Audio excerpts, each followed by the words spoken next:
नमस्कार दोस्तों, आज की वीडियो में हम लोग देखने वाले हैं क्लास 10th के लिए मैथ का मोस्ट वीवीआई ऑब्जेक्टिव क्वेश्चन, जो कि आपके फाइनल बोर्ड एनुअल एग्जाम के लिए काफ़ी इम्पॉर्टेंट होगा।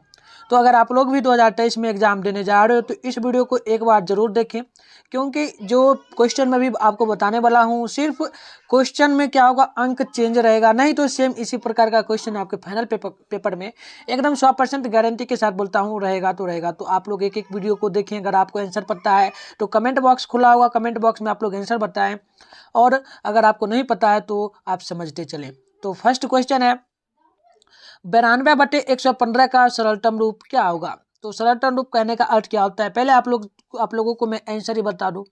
ये जो होगा ना 4/5 होगा, ठीक है जी, 4/5 होगा। तो कैसे होगा ये भी आपको हम समझाने का कोशिश करेंगे। तो आइए, बहुत सिंपल है। सरलतम रूप का मतलब क्या हो गया, सरल रूप में हम क्या लिख सकते हैं। तो देखिए यहाँ पर हम लोग देखें तो 9 है ना, यहाँ पे अब हम देखें 92 है, तो 92 को हम लोग क्या क्या लिख सकते हैं। तो देखिए इसमें हम लोग यदि 4 से भाग दे, 92 में 4 से भाग दे तो देखिए कितना बार में ये कट रहा है वो देखना है, ठीक है, वो कटने का 8 होता है। तो समझिएगा 4 में अगर भाग दें तो देखिए 8 2 बार में लगेगा, यहाँ 8 हो जाएगा, यहाँ पर 8 हो जाएगा, बचेगा 1, एंड यहाँ 2 था तो 2 हम दे देंगे। अब देखिए 4 या 12 होता है, तो यानी कि कट जाएगा पूरा, तो पूरा कट गया, मतलब कि वही होगा। सरलता रूप में क्या लिख सकते हैं, तो 4 से हमने भाग दिया तो 92 पूरा का पूरा कट गया, तो 4 आ गया। एंड आइए और देख लेते हैं, 4 हमारा जो था वो पहले कंप्लीट हो चुका है। एंड अगली को देखेंगे। अब जो बचा है 115 बचा है, तो 115 में यदि आप लोग 5 से भाग दें, देखिएगा 5 से यदि भाग दें तो 5 अगर हम 5 में 2 से भाग दें तो क्या होगा, 10 हो जाएगा। 10 हो जाएगा ना, बहुत है। और कट गया, यहाँ पर एक कटा तो एक पहले से था तो एक बच गया, एंड 5 जो अभी ये बचा है इसको भी यहाँ लिख देंगे। अब 15 में यदि हम लोग 3 से भाग दें, 15 में 5 में 3 से भाग दें तो 5 या 15 हो जाता है, मतलब पूरा का पूरा कैंसिल आउट हो गया, यानी 5 भी आ गया। तो 5 भी आप लोग यहाँ देख सकते हैं, 5 भी आ गया, मतलब यही सरलतम रूप हो गया कि भाग इसे कौन अंक से हम भाग दें इसमें, इस दोनों में, कि वो पूरा का पूरा कट जाए। तो ये सरलतम रूप हो गया। आपका डाउट क्लियर हो चुका है। इस प्रकार का जो भी प्रश्न देगा आप लोग बना लोगे, कमेंट बॉक्स में जरूर बताना। तो आइए नेक्स्ट क्वेश्चन को देखते हैं। नेक्स्ट क्वेश्चन क्या पूछा जा रहा है, तो नेक्स्ट क्वेश्चन बहुत सिंपल है, सभी को पता होगा, शायद हर किसी को पता होगा। दो परिमेय संख्याओं के बीच, दो परिमेय संख्या हैं, उसके बीच में अधिकतम कितनी परिमेय संख्या आ सकती है। अब अरे आपको पता है कि 2 और 2 को ले ले, परिमेय संख्या, इसके बीच में अनंत आएगी, कैसे कैसे आएगा। तो इसके बीच में अगर हम रोज करें तो देखिए 2.1 आएगा, 2.11, फिर बढ़ाएंगे तो 2.122 आएगा। इस प्रकार से बढ़ते बढ़ते अगर वगैरह बहुत जाएगा तो अनंत जाएगा। तो आपका क्लियर हो गया, ऑप्शन नंबर डी होना चाहिए, बिल्कुल होना चाहिए, आपका क्लियर होना चाहिए। इसी प्रकार से के क्वेश्चन एंड वीवीआई क्वेश्चन है, आप लोग देखते चलेंगे हमारे साथ, एंड आपको एक्सप्लेन करके हम समझाएंगे ताकि आपको किसी प्रकार की दिक्कत ना हो एग्जाम देने में। तो 3 नंबर क्वेश्चन है, निम्नलिखित में से किसका दशमलव प्रतिशत शांत है, किसका दशमलव प्रतिशत जो है ना वह शांत है। तो चेक भी करेंगे। तो देखिए सबसे पहले आंसर ही आपको बता देते हैं, बहुत सिंपल है। तो आंसर क्या है तो आपको भी पता होना चाहिए, ये ऑप्शन नंबर सी होगा, क्योंकि 15 से यदि हम लोग 1600 में भाग दें तो पूरा पूरा कटेगा। एंड एक्सप्लेन करके हम यहाँ पर लिखे हुए हैं, अगर आप लोग चाहते हैं पूरा का पूरा एक्सप्लेन करके देखना तो यहाँ पर आप लोग देख सकते हैं। इसका नोट्स भी आपको मिल जाएगा। देखिए यदि हम लोग लिखा हुआ है 31/25, इसका यदि हमने वर्गमूल किया तो ये देखिए 5 5 निकल के आया, 5 5 एंड 5, तो 5 पर वर्ग आ गया तो 1 2 बच गया। तो इस प्रकार से जो कि 5 पर m हमने 2 पर m के रूप में से लिखा है, चूंकि ये 31 एंड 25 जो है ना अभाज्य संख्या का गुणनखंड है, केवल 5 इसमें आ रहा है। 5 आपको पता है ना, किसी संख्या में हम लोग यदि जैसे कि 3500 है, 31 और 25, इसमें यदि हम लोग भाग देते तो 5 है, इसमें एलसीएम निकालते हैं तो जो 5 एंड 2 आ जाए तो वो कौन सी संख्या होती है, उसका दशमलव प्रतिशत शांत होता है, मतलब इसका दशमलव प्रतिशत शांत होगा, जो कि यहाँ पर भी लिखा हुआ है। अगर आप लोग समझना चाहते हैं तो इसका पीडीएफ भी आपको मिल जाएगा। ये ऑब्जेक्टिव क्वेश्चन है बट हमने यहाँ पर सेट करके रखा है। अगर आप लोग लेना चाहते हैं ना पीडीएफ तो बहुत सिंपल से मिलेगा, बट पहले समझ ले। तो नंबर आप लोग देख लीजिए, नंबर हमारा है 696 095। इस पर आप लोग यस सर करके व्हाट्सएप पर मैसेज कर दीजिएगा। एंड टेलीग्राम पर भी पीडीएफ मिलता है, टेलीग्राम पे आप लोग जाकर के सर्च करें मिठुन स्टडी सेंटर, वहाँ पे आप लोग ग्रुप ज्वाइन कर लें, उसमें टेस्ट भी होता है एंड वहाँ पर नोट्स भी आपको क्लास होने के 1 दिनों बाद मिलता है, तो आप लोग ले लेंगे आराम से, ठीक है जी। तो चलिए मैंने आपको आंसर बता दिया, इसका दशमलव प्रतिशत शांत है, उतना करने की कोई जरूरत नहीं है। आप लोग सीधे 15, ये सब भी करने का कोई जरूरत नहीं आपको, आप सीधे 15 से आप लोग 1600 में भाग देंगे तो पूरा का पूरा कट जाना चाहिए। सॉरी ये नहीं करना चाहिए जी, बताते हैं नीचे वाले से हम लोग ऊपर में भाग देते हैं। 1600 से आपको देना है किस में भाग, 1500 में। इस प्रकार से यहाँ पर जीरो लगा कर दशमलव लगा करके आपको बढ़ाना है, ठीक है। तो आप लोग भाग दीजिएगा, पूरा का पूरा कटेगा। एंड यहाँ पर एक्सप्लेन क्या हुआ है आप लोग देख सकते हैं। एंड आइए नेक्स्ट क्वेश्चन 4 नंबर है, दिया है बहुपद dy² plus by plus a के शून्यकों का गुणनफल क्या होगा। गुणनफल क्या होगा, गुणनफल आप लोगों को पता है, दो इसका हम लोग निकाले तो 2 गुणनफल निकलता है। क्या क्या गुणनफल निकलता है, तो फॉर्मूला यहाँ पर पूछा जा रहा है आपको, फॉर्मूला क्या होता है गुणनफल का, तो बहुत सिंपल है। क्या होगा जी, चलिए आप लोग 4 नंबर का बताने का प्रयास करेंगे। तो बता दूं, ए होता है फर्स्ट वाला, ए होता है एन बटे में डी होता है, फॉर्मूला ये होता है। तो ये फॉर्मूला ऑप्शन नंबर डी आप लोग याद रखेंगे, शून्यकों का फॉर्मूला गुणनफल का, ठीक है। तो आइए नेक्स्ट क्वेश्चन देखते हैं। पहले ये आता है जी एंड सी होता है। देखिए आपको बता दें फॉर्मूला क्या होता है शून्य का, आपको बता ही देते हैं। चलिए शून्य का जो फॉर्मूला होता है ना, शून्य का बहुपद के शून्य का फॉर्मूला जो बनता है वो बनता है सी बट्टे क्या बनता है जी, सी बट्टे ए बनता है। तो देखिए सी बट्टे, यहाँ पर देखिए सी के बदले में ए लिखा हुआ है तो ए लिख देंगे आप लोग, बहुत सिंपल है। एंड देखिए यहाँ पर दिया है क्या, तो यहाँ पर ए दिया, ए के बदले में क्या है तो डी लिखा हुआ है, डी है ना, तो डी यहाँ पर लिख दो, बहुत सिंपल से निकल गया। समझ में आ गया आपको, समझ में आना चाहिए, एकदम क्लियर होगा डाउट, ठीक है, पूरा का पूरा। चलिए नेक्स्ट क्वेश्चन को देखते हैं। और यहाँ पर लिखा हुआ है भी शून्यकों का योग होता है अल्फा गुने बीटा इसके बराबर माइनस बी बटे ए होता है। एंड शून्यकों का गुणनफल होता है सी बटे, जैसा कि मैंने अभी आपको बता दिया, अभी बताया था ना, सी बटे ए होता है जी, उसके बदले मैंने आपको लिखकर बताया था। तो ये फॉर्मूला होता है, आप लोग दोनों फॉर्मूला ये सब भी आपको मिल जाएगा नोट्स, आप लोग एकदम आसानी से अच्छी तरीके से इसको रिविजन कर लीजिएगा। एंड अगली क्वेश्चन आप लोग देखेंगे, ये है √18 का परिमेयकरण, परिमेय, ठीक है ना, परिमेयीकरण गुणनांक क्या होगा, गुणनांक क्या होगा। तो परिमेयी गुणनांक क्या है, मतलब कि √18 का यदि हम लोग यहाँ पर एलसीएम ले तो दो गुना दो, दो दूनी 4 हो जाता है, 4 दूनी 8 हो जाता है, 8 दूनी 16 हो जाता है, 16 दूनी क्या होता है, 16 दूनी 32 हो जाता है। तो उतना नहीं बटेंगे, हम लोग परिमेयकरण करें तो क्या निकल के आएगा, तो इसका परिमेयकरण शायद हो ही नहीं सकता है। तो आंसर हम लोग देख ले तो 5 नंबर का ऑप्शन नंबर क्या होना चाहिए, बी होना चाहिए, √2 होगा। क्या होगा, √2 होगा, क्यों होगा, तो देखिए √2 होगा ना, 2 गुना 2, 2 गुना 2 इस प्रकार से, 2 गुना 2, 2 गुना 2 दूनी 4, 4 दूनी क्या होता है, 2 दूना 4, 4 दूनी हो जाता है 8, 8 दूनी 16, तो 16 तक जाएगा, 2 बचेगा, तो यहाँ पर 2 निकल के आया तो √2 आएगा, ठीक है। चलिए इतना समझ में आ गया आप लोगों को। एंड आइए अगली क्वेश्चन को देखते हैं। चलिए यहाँ पर लिख भी दिया गया है। चलिए √12 को हम लोग करें तो 4 गुना 3 होता है, एंड इसका आंसर आप लोग 2 इंटू √3 कर सकते हो, ठीक है। तो ये सब लिखा हुआ है, आप लोग एक्सप्लेन करके देख लेना, आपको नोट्स जब मिलेगा ग्रुप में, ठीक है। तो आइए अगली क्वेश्चन है, सबसे छोटी अभाज्य संख्या क्या है, क्या होती है, सबको पता है, आपको भी पता है, मुझे भी पता है, क्या होगा, चलिए कंपेरिजन करते हैं। 6 नंबर का क्या होगा, चलिए बी होना चाहिए, 2 होता है, सबसे छोटी अभाज्य संख्या 2 होता है। तो यहाँ पर देखिए भाज्य संख्या और अभाज्य संख्या के बारे में पूरा एक्सप्लेन करके लिखा हुआ है, भाज्य अभाज्य तथा सह अभाज्य संख्याएं क्या लिखा है, कॉम्पेसाइड प्राइम एंड को प्राइम नंबर यहाँ पर लिखा हुआ है। देखिए सभी यहाँ पर एक्सप्लेन करके लिखा हुआ है, जो संख्या स्वयं तथा एक के अलावा अन्य संख्या से विभाजित हो उसे हम लोग क्या कहते हैं, तो उसे हम लोग भाज्य संख्या कहते हैं, जैसे कि 4, 8, 9 इस प्रकार से डॉट। तो ये सब आप लोग पढ़ लेना, आपको नोट्स मिल जाएगा, ठीक है। तो चलिए अगले क्वेश्चन को देख लेते हैं। अगली क्वेश्चन है, यदि a बराबर BQ प्लस R, जहाँ a और b धनात्मक पूर्णांक है तो इसका मान क्या होगा, मतलब कि आपको फिर फॉर्मूला पता होना चाहिए। a बराबर क्या होता है, BQ प्लस R होता है ना, a बराबर BQ प्लस R। तो ये फॉर्मूला में इसके लिए मान क्या होना चाहिए, मान वैल्यू क्या रहना चाहिए R के लिए, a एंड b के लिए मतलब a और b जो है ना R के लिए क्या वैल्यू रहना चाहिए। तो वैल्यू चलिए देखते हैं 7 नंबर का। तो ऑप्शन नंबर सी होगा, R जो होता है ना, R होता है किससे, बी से बड़ा होता है, आर बी से बड़ा होता है। तो ये आप लोग याद रखेंगे, एंड आई एक्सप्लेन करके इसके बारे में बताएगा, तो बट ऑप्शन नंबर सी होगा 7 नंबर का। एंड इसके बारे में लिखा हुआ भी यहाँ पर आपको देखने को मिल जाएगा, ठीक है। ये सब देखिए पूरा का पूरा एकदम सेट करके फॉर्मूला है, तो ये सब आप लोग पढ़ लीजिएगा, आप लोगों को नोट्स जब मिलेगा तो उसमें आप लोग पढ़ लेना। एंड अगली क्वेश्चन है, निम्नलिखित में से कौन परिमेय संख्या क्या है, तो परिमेय कौन होगा, बहुत सिंपल है। देखिए अगर हम लोग डी को देखें, डी को, तो डी में हम लोग क्या कर सकते हैं, देखिए √5 कटेगा, बच गया 6, तो 6 कौन सी संख्या आपको पता है, परिमेय संख्या है, तो परिमेय संख्या 6 होगा। एंड इसके बारे में भी एकदम एनालाइज करके यहाँ पर बताया हुआ है, बट ऑप्शन नंबर डी होगा 8 नंबर का। एंड एक्सप्लेन करके अगर आपको नहीं पता है तो आप लोग न्यू स्टूडेंट हो, अगर आप लोगों ने कुछ नहीं पता तो आप लोग परिमेय संख्या तथा अपरिमेय संख्या को देख सकते हैं। देखिए जिन संख्याओं का मान या निश्चित हो या सतत हो, वैसी संख्याओं को हम लोग परिमेय संख्या कहते हैं। जैसे कि 1 2 3 4 एंड डॉट डॉट इस प्रकार से है, एंड ये परिमेय संख्या एंड ये अपरिमेय संख्या। तो ये सब आप लोग पढ़ सकते हो, आप लोग पढ़ लेना, आपको जब नोट्स मिलेगा तो आप लोग उसमें आराम से पढ़ के एकदम रिवीजन कर लेना, कोई दिक्कत नहीं रहना चाहिए, ठीक है। पूरा डाउट क्लियर होगा मैथ में, अगर आपका मैथ कमजोर है तब, कमजोर नहीं है तो कोई दिक्कत नहीं, अगर कमजोर है तब आप लोग पूरा एकदम पढ़ लीजिएगा। एंड नेक्स्ट क्वेश्चन है 9 नंबर, द्विघात बहुपद x² प्लस 12x प्लस 35 के शून्य क्या होगा। तो इसमें शून्य निकालना है, शून्य का फॉर्मूला क्या है, शून्य का फॉर्मूला जो होता है ना, सी बटे यहाँ पर देखिए बहुपद का शून्य फॉर्मूला शून्य, तो शून्य निकालना मतलब शून्य निकालना क्या, इसका हल करना होगा। तो उतना हल नहीं कीजिए, उतना हल क्या करेंगे नीचे आपको एक्सप्लेन करके नोट्स में दे देंगे, आप लोग पढ़ लीजिएगा। बट 9 नंबर का ऑप्शन नंबर बी आप लोग याद रखिएगा, दोनों ऋणात्मक होगा क्योंकि सब प्लस प्लस में आया हुआ है, तो दोनों ऋणात्मक होगा यानी माइनस में दोनों आएगा। ठीक है, तो इसके बारे में एक्सप्लेन भी किया हुआ है, आप लोग एकदम नोट्स जब मिलेगा तो उसमें आप लोग पढ़ लीजिएगा।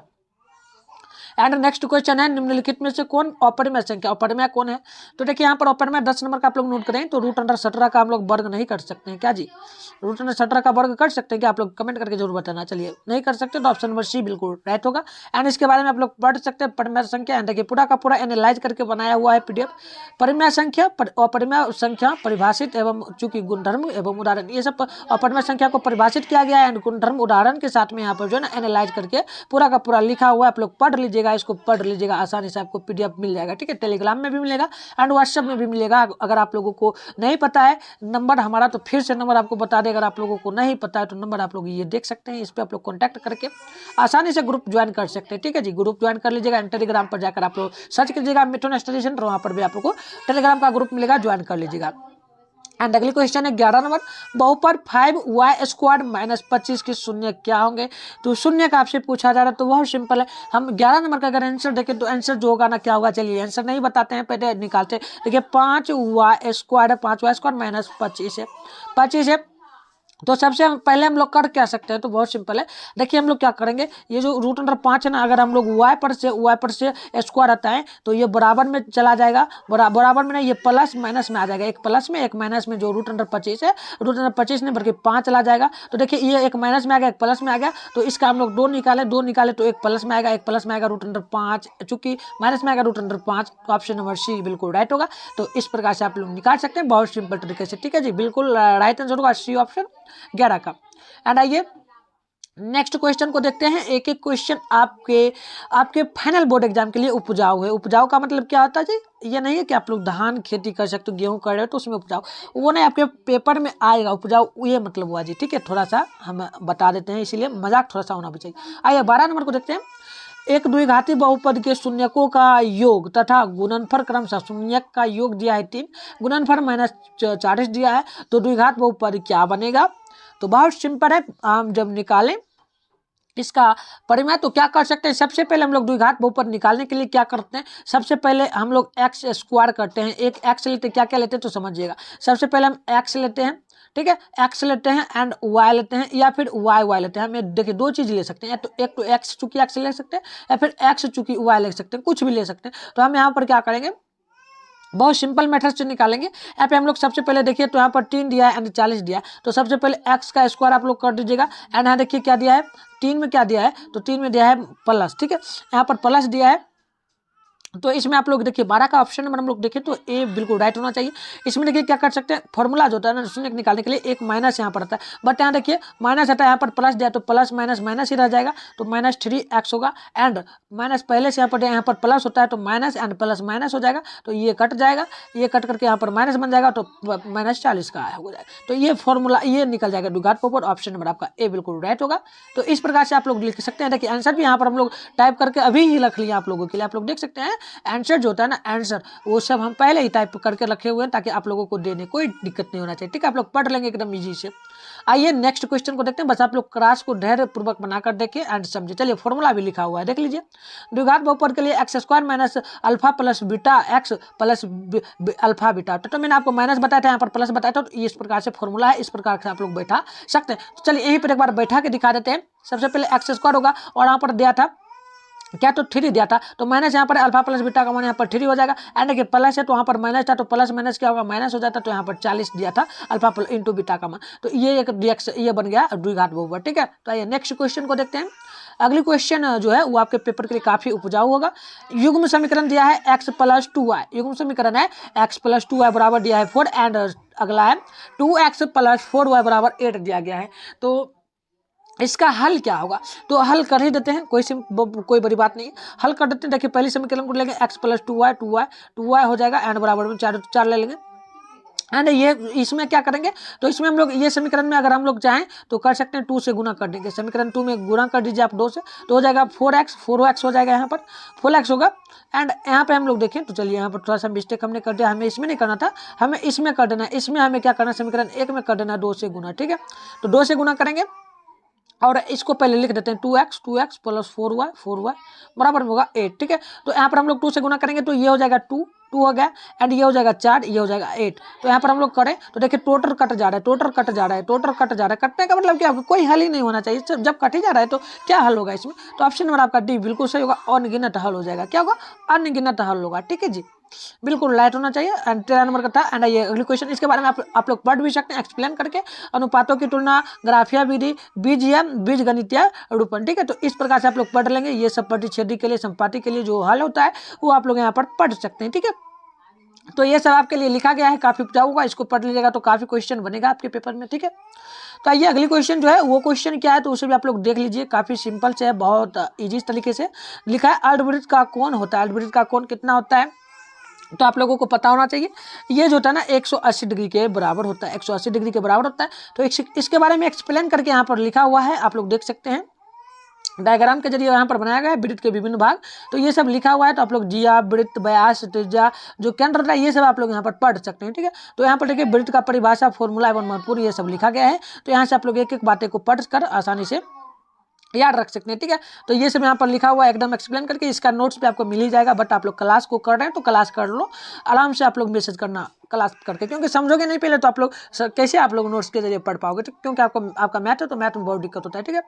तो ये अगली क्वेश्चन आने वाला 15 नंबर, द्विघात समीकरण ax² plus bx plus c बराबर 0 है, जहां a बराबर नहीं होना चाहिए 0 एवं वास्तविक संख्या का मूल नहीं है, तो क्या ये मान निकलेगा। तो इसके लिए मान जब निकाले तो बहुत सिंपल है, इसके लिए मान क्या हो सकता है तो आपको पता रहना चाहिए द्विघात समीकरण के लिए क्या वैल्यू होता है। तो वैल्यू हम लोग देखें तो 16 नंबर का ऑप्शन नंबर सी बिल्कुल राइट होगा। b² होता है b² माइनस 4ac, और इसी को हम लोग इस प्रकार से फॉर्मूला के जरिए लिखते हैं। क्या करते हैं, इसको जो माइनस 4ac है ना, इसको उठाकर बराबर के इधर ला देते हैं, तो ये हो जाता है 4ac, ये फॉर्मूला बन जाता है, ठीक है, द्विघात समीकरण का। तो इस प्रकार से आप लोग याद रखिएगा, आपको उधर बनाना नहीं है, बराबर के जरिए ना दे तो माइनस में सी दिया तो ये आप लोग फॉर्मूला याद रखेंगे, ठीक है। तो देखिए आंसर यहाँ पर सी ऑप्शन भी दिया हुआ है। एंड नेक्स्ट क्वेश्चन आप लोग देखेंगे, यदि अल्फा लिखा है, यदि अल्फा तथा बीटा समीकरण है, यदि अल्फा तथा बीटा समीकरण है तो उसके लिए एक समीकरण दिया है 2x² माइनस x माइनस 6 बराबर 0 है। तो इसके लिए ये फॉर्मूला है 1/अल्फा प्लस 1/बीटा का वैल्यू क्या होगा। तो सबसे पहले आपको फॉर्मूला याद रहना चाहिए। तो इसके लिए फॉर्मूला क्या है आपको पता है, इसके लिए फॉर्मूला होता है c/a। देखिए पहले तो देख लेते हैं, चलिए कितना नंबर है जी, तो 17 नंबर होना चाहिए। 17 नंबर का ऑप्शन नंबर आप लोग देखें तो डी होना चाहिए, 17 का है जी। चलिए 17 नंबर ऑप्शन देख लेते हैं सबसे पहले। तो चलिए 17 नहीं है, देख लेते हैं 16, ये क्या लिखा गया है 16। चलिए 17 का अगर देखें हम लोग, 17 का ऑप्शन नंबर सी बता रहे हैं ना, चलो देख लेते हैं क्या लिखा हुआ है जी। चलिए 16 नंबर क्वेश्चन है, ठीक है, 16 नंबर ये क्वेश्चन है, आप लोग पहले याद रखेंगे। 16 नंबर हम कंफ्यूज हो जाते हैं, हम डाउट यहाँ पर लिखे नहीं थे ना, इसलिए कंफ्यूज हो जाते हैं। तो ये 16 नंबर क्वेश्चन है।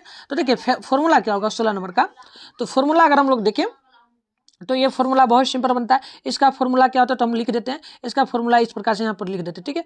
तो ये फॉर्मूला आता है माइनस वी बटे में होता है क्या, तो माइनस वी बटे में होता है सी। तो ये आप लोग याद रखेंगे, ये फॉर्मूला आता है। इस फॉर्मूला पर मान निकालिए, यहाँ पर देखिए माइनस बी बटे में होता है सी। तो ये हुआ, तो फॉर्मूला पर मान निकालेंगे तो देखिए माइनस बी की जगह क्या दिया, तो यहाँ पर -1 दिया है, गुना में 1 है, तो माइनस माइनस सबसे पहले देखें तो प्लस हो जाएगा, माइनस माइनस प्लस हो जाता है। तो यहाँ पर हम लोग सीधे 1 को उतारेंगे, बटे करेंगे। एंड रखिए सी के बदले दिया है -6, तो -6 है ना, तो इसको भी हम लोग क्या कर सकते हैं, इसको भी लिख सकते हैं, माइनस माइनस क्या हो जाता है, तो यहाँ पर भी माइनस लगा हुआ है दोनों में, इसका मतलब माइनस दोनों में, तो माइनस माइनस प्लस होगा, तो यहाँ पर भी 6 आ जाएगा। तो ये मान निकल के आएगा, तो ऑप्शन वाला आप लोग याद रखेंगे, ये सी होगा, ठीक है। तो देखिए यहाँ पर लिखा हुआ भी है ऑप्शन नंबर सी, आप लोग याद रखेंगे।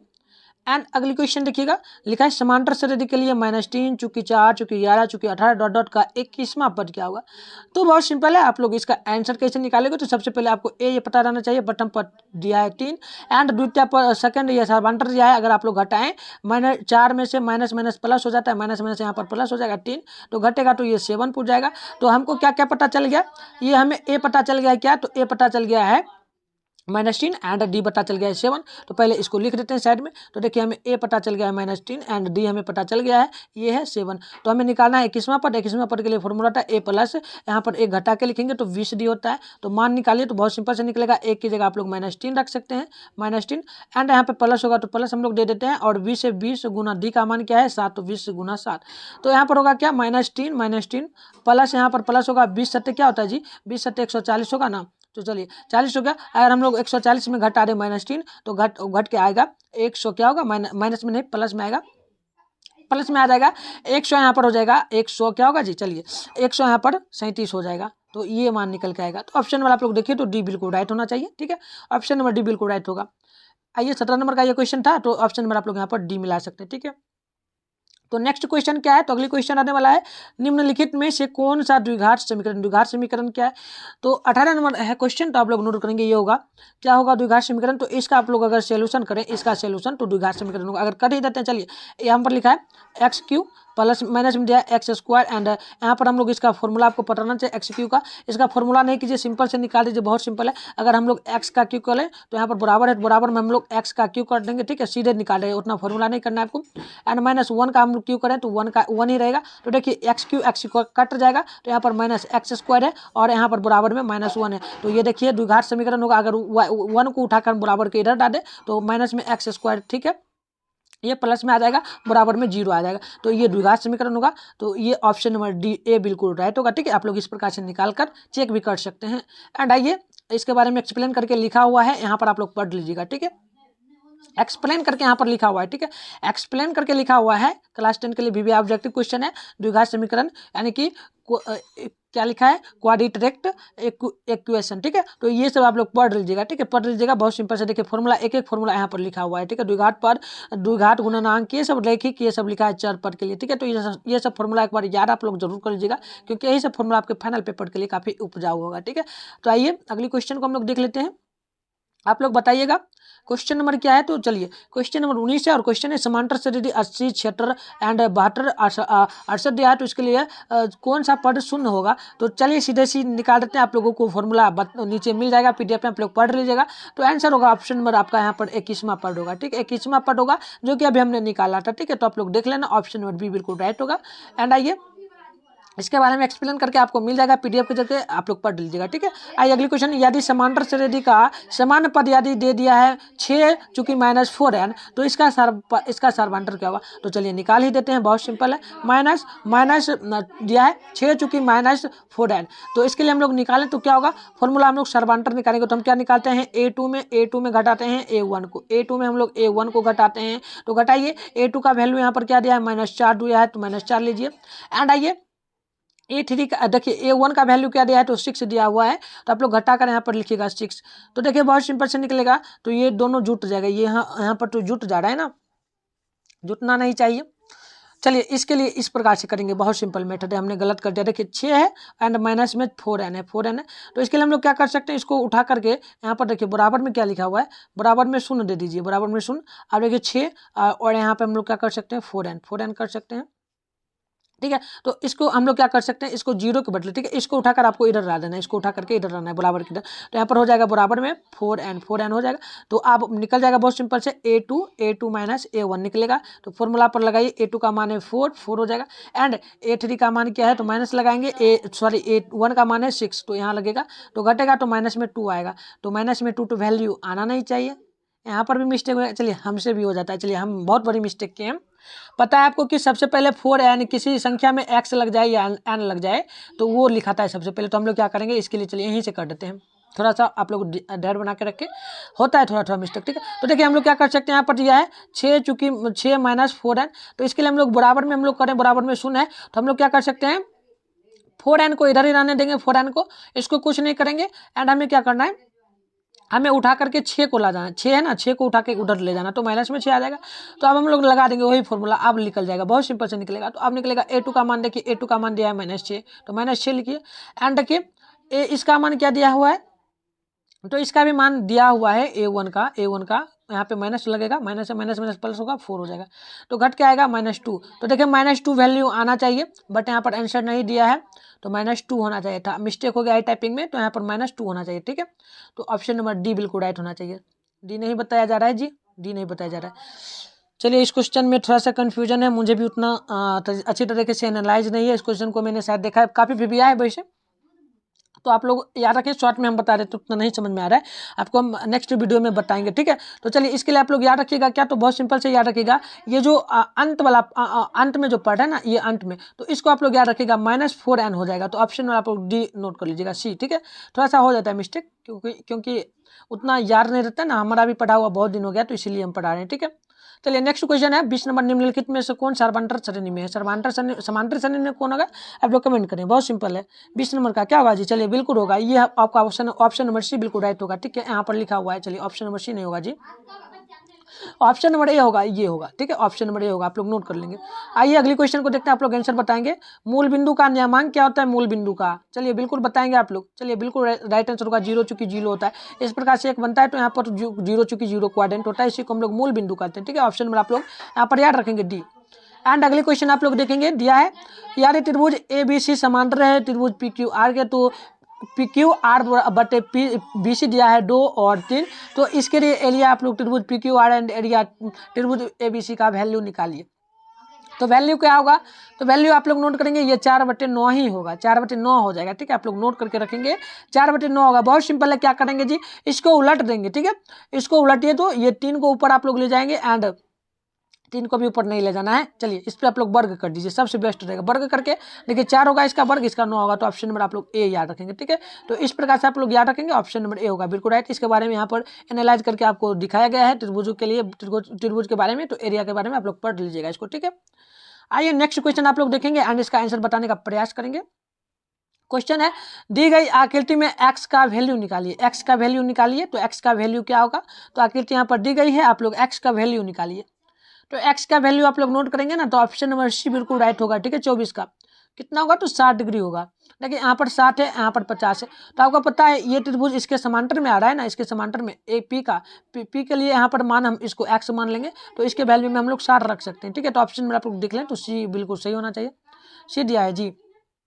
देखिए, सी दिया है ऑप्शन, सी कैसे होगा? चलिए देख लेते हैं एक बार, ये सी है, तो सी यहाँ पे आर का एक्स का वैल्यू निकालना है। सॉरी, हम कहाँ निकाल दिए जी, यहाँ नहीं निकालना, इसके बाहर में निकालना है। तो इसके बाहर में हम लोग चले ना, तो इसके बाहर में देखिए क्या होगा, इसके बाहर में दोनों तरफ से बाहर आ रहे हैं, तो 2 त्रिभुज यहाँ पर कट सकता है। ठीक है, तो देखिए यहाँ पर कट रहा है ना, तो यहाँ पर आप लोग 70 नोट कर लीजिएगा, 70 डिग्री होना चाहिए। ठीक है, 70 यहाँ पर वैल्यू होगा, इसके बारे में एनालाइज करके यहाँ पर लिखा हुआ होगा, आपको जब PDF मिलेगा उसके जरिए आप लोग पढ़ लीजिएगा। ठीक है, अब देखिए अगली क्वेश्चन है, बिंदु r बराबर 0 चूंकि 6 है एंड s बराबर 8 चूंकि 0 है, तो मिलाने वाले रेखाखंड के मध्य बिंदु का नियमांक क्या होगा?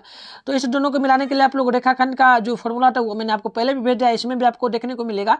तो आप लोग आंसर जो नोट करेंगे ना, और आंसर क्या होगा जी? आंसर होगा आपका डी ऑप्शन, बिल्कुल सही होगा, 4 चूंकि आप लोग 3 नोट कर लीजिएगा। ठीक है, 4 चूंकि 3। एंड आइए नेक्स्ट क्वेश्चन को देख लेते हैं, ऑप्शन नंबर डी था 25 का, एंड 26 का आप लोग आंसर बताइएगा। क्वेश्चन है, बिंदुओं 4 चूंकि 6 और 8 चूंकि 2 के बीच की दूरी क्या होगी? तो दूरी सूत्र आपको पता है, दूरी सूत्र का फॉर्मूला आपको पता रहना चाहिए, उसका फॉर्मूला आपको मिल जाएगा। आप लोग जब फॉर्मूला पे मान निकालिएगा, तो मान निकल के आएगा ऑप्शन नंबर ए, 4√2 इकाई होगा। तो इसके बारे में भी आपको एनालाइज करके मिल जाएगा। ठीक है, नोट्स में, तो आप लोग PDF पढ़ लीजिएगा। अब देखिए, sine square 60 degree plus cos square 60 degree का वैल्यू क्या होता है? तो इसका वैल्यू आपको पता है 1 होता है। तो ऑप्शन नंबर आप लोग ए में टिक मारेंगे, सॉरी ऑप्शन नंबर सी में आप लोग 27 का मारेंगे। एंड अगली क्वेश्चन आप लोग देखेंगे, तो अगली क्वेश्चन आपके पेपर में रहेगा, यदि रैखिक समीकरणों का युग्म संगत हो तो वो रेखाएं क्या होगी? तो संगत के लिए जो फॉर्मूला होती है वो क्या होती है? संगत रेखाएं कोई है तो वो होती क्या? वो समांतर हो जाती है। तो इसके बारे में एनालाइज करके यहाँ पर लिखा हुआ है जी।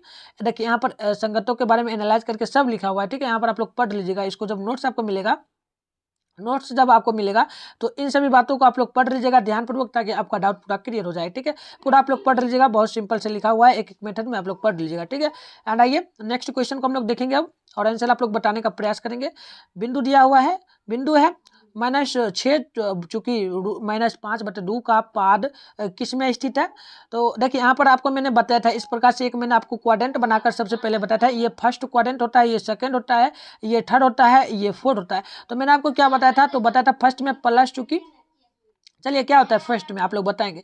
फर्स्ट में प्लस चूंकि प्लस होता है याद रखेंगे, सेकंड में माइनस चूंकि प्लस होता है, एंड थर्ड में क्या होता है यहाँ पर माइनस चूंकि माइनस होता है, माइनस चूंकि माइनस आप लोगों को मैंने बताया था, एंड फोर्थ में मैंने बताया था प्लस चूंकि माइनस होगा, ये मैंने आपको बताया था। तो देखिए माइनस माइनस किस में है, तो थर्ड क्वाड्रेंट में ना, तो देखिए अंक में माइनस माइनस लगा हुआ है दोनों में, तो माइनस माइनस के लिए थर्ड क्वाड्रेंट है, यानी कि तृतीय होगा। तो ऑप्शन नंबर आप लोग नोट करेंगे, तो ऑप्शन नंबर बी बिल्कुल राइट होगा। 30 नंबर का 30 नंबर ये ना है, चलिए बिल्कुल। चलिए यहाँ पर क्या दिया है, सी दिया है ना, चलिए बिल्कुल राइट है। देखिए इसके बारे में यहाँ पर भी पढ़ा है, जैसे मैंने आपको एनालाइज करके अभी बताया उस प्रकार से यहाँ पर भी बताया हुआ है, ठीक है। तो आप लोग इसको भी देख लीजिएगा, ठीक है, पूरा जैसे मैंने आपको अभी बताया सेम उसी प्रकार से, ठीक है। एक पढ़ सकते हैं आप लोग, पढ़ लीजिएगा, बहुत सिंपल से आपका डाउट क्लियर ही हो जाएगा। मुझे लगता है आप लोग इस वीडियो को देख लीजिएगा ना सही ढंग से, एंड इस नोट्स को पढ़ लीजिएगा, तो मुझे लगता है आपका जो क्वेश्चन पेपर में लगभग पूछा जाता है ना 50 नंबर के लिए, 50 नंबर के लिए ऑब्जेक्टिव आपका यहीं से तैयार हो जाएगा, ठीक है। लगभग 50 नहीं 50-25 नंबर लगभग आपका यहाँ से तैयार हो जाएगा, अगर आप लोग इस पीडीएफ को आराम से पढ़ लीजिएगा एंड वीडियो को पहले देख लीजिएगा तब। ये नहीं कि आप लोग वीडियो को नहीं देखेगा, सीधे आप लोग पीडीएफ को देखिएगा, नोट्स को देखिएगा, तो उससे आपको कोई मतलब प्रभाव नहीं पड़ने वाला है, ठीक है, तो उससे आपको याद नहीं होगा। एंड आइए अगली क्वेश्चन को हम लोग देखेंगे। अगली क्वेश्चन जो रहने वाला है ये है, दिया गया है त्रिभुज पी क्यू आर में दिया है पी क्यू आर भुजा, इसके लिए एस तक बढ़ाया गया है, तो पी कौन दिया है पी आर एस, ठीक, पी आर एस 120 है, एंड कौन एक है क्यू आर एस 63 है, तो कौन दिया है पी क्यू आर, इसका वैल्यू क्या होगा, तो वैल्यू आप लोग निकाल सकते हैं। तो चलिए निकालिए आप लोग 31 नंबर का, तो इसका निकालिएगा ना तो 57 डिग्री होगा, ठीक है, 57 होगा, बहुत सिंपल है। कैसे होगा, तो बहुत सिंपल आप लोग देख सकते हैं, पहला का तो 120 दे ही दिया है ना, तो आपको 120 डिग्री पुराना है, तो 63 में आप लोग देखिए 180 पुराना होता है। टोटल कितना पुराना होता है आपको पता रहना चाहिए। टोटल एक त्रिभुज का कोण होता है 180 डिग्री के बराबर होता है। तो हम देखें तो इसमें देखिए, इसको देखिएगा, उसको नहीं देखना, इसको छोड़ दीजिए, इसको काट दीजिए। इसमें देखिएगा तो इसमें 63 डिग्री दिया है, तो 63 में अगर आप लोग 57 डिग्री जोड़ दे, 57 जोड़ दे तो क्या होता है, तो देखिए 7 एंड 3 हो जाता है 0, अब 10 एक बच गया हाथ में, एंड यहाँ पर 5 है, यहाँ पर 6 है, 5 6 क्या होता है जी, यहाँ पर क्या होगा, चलिए यहाँ पर आपका हो जाएगा 6 6 11 हो गया, और 11 में 1 जोड़िएगा तो इसके लिए आपका पूरेगा 120 टोटल। तो 120 यहाँ पर था, तो 120 आपको सेम इसी प्रकार से दोनों को मिला करके, इस दोनों को मिला करके पुराना था, तो 120 पुर गया। तो ऑप्शन नंबर आपका क्या होगा जी, ऑप्शन नंबर ये आपका सी बिल्कुल बी बिल्कुल राइट होगा, ठीक है। तो आइए अगली क्वेश्चन को हम लोग देख लेते हैं। अगली क्वेश्चन जो आपके पेपर में रहने वाला है ये बहुत सिंपल क्वेश्चन है और पेपर में लगभग आता है। क्वेश्चन है, यदि किसी त्रिभुज का कोण समद्विभाज के विपरीत है, समद्विभाज है लेकिन उसके विपरीत यानी उल्टा है, तो समद्विभाज कटता है तो वह त्रिभुज क्या कहलाएगा, तो त्रिभुज क्या कहलाएगा, ऑप्शन नंबर बी आप लोग याद रखिएगा, समबाहु होगा, ठीक है। तो इसके बारे में एनालाइज करके लिखा हुआ है, आप लोग पढ़ लीजिएगा, ठीक है, आपको नोट्स जब मिलेगा तो पढ़िएगा। अब देखिए क्वेश्चन है, त्रिभुज एबीसी में दिया गया है डी अनुपात बीसी तथा इसके लिए एडी बराबर एडी बटे डीबी बराबर 2/4 2/3 दिया है, तो एई बटे ईसी का मान क्या होगा।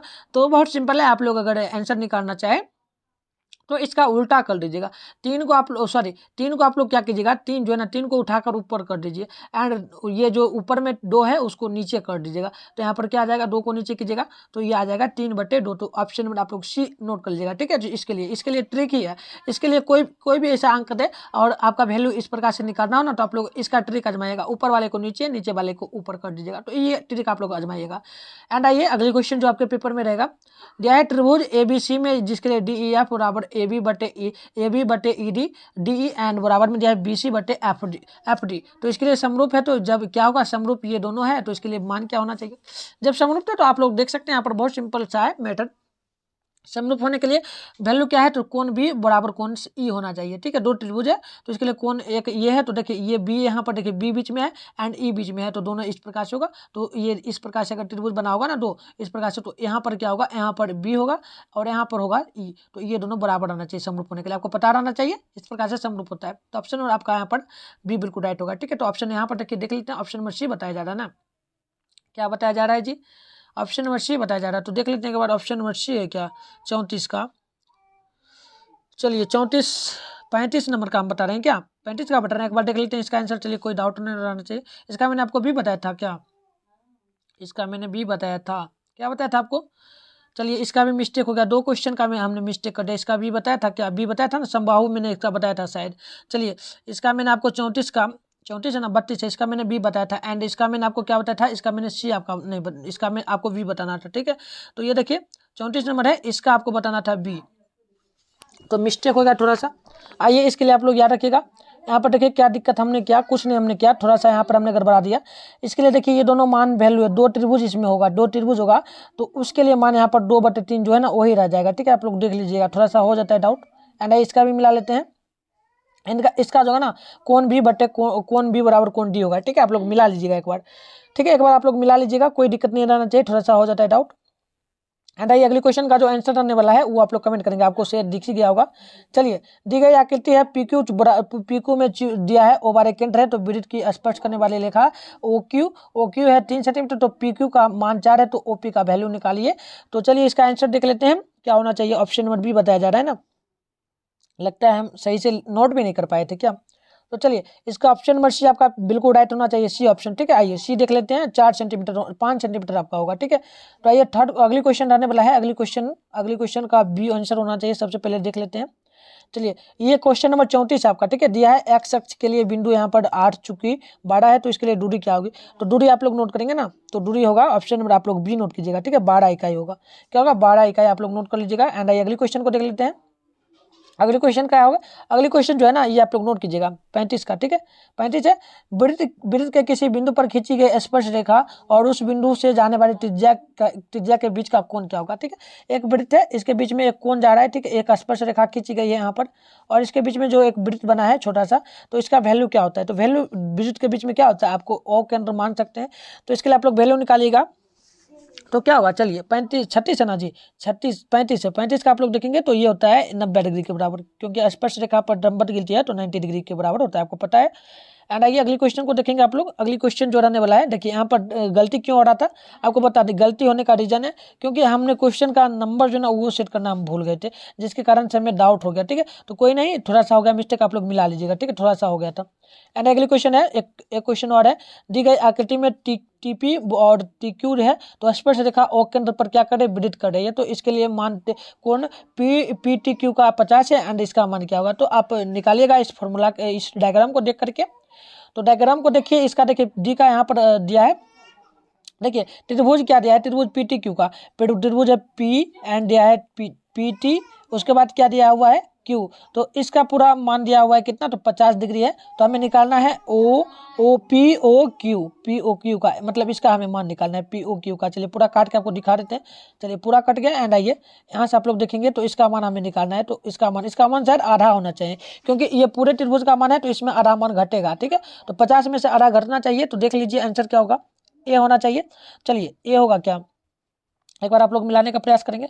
तो ये बहुत सिंपल से निकालते हैं। देखिए जब 50 सेंटीमीटर दिया है तो हमें 180 डिग्री पुराना होता है, तो इसमें हम लोग क्या करेंगे, इसमें अगर 130 डिग्री को जोड़ दें तो 130 प्लस 50 तो 180 पूरेगा, तो ये वैल्यू बिल्कुल राइट होगा। ऑप्शन में आप लोग ए देख लीजिएगा। ठीक है, एंड अगली क्वेश्चन आप लोग देखेंगे, दी गई समकोण में कौन दिया है पी क्यू आर और कौन है पी आर क्यू, तो इसके लिए आप लोग ये मान दिया हुआ है, आप लोग वैल्यू निकालिएगा थीटा का क्या होगा।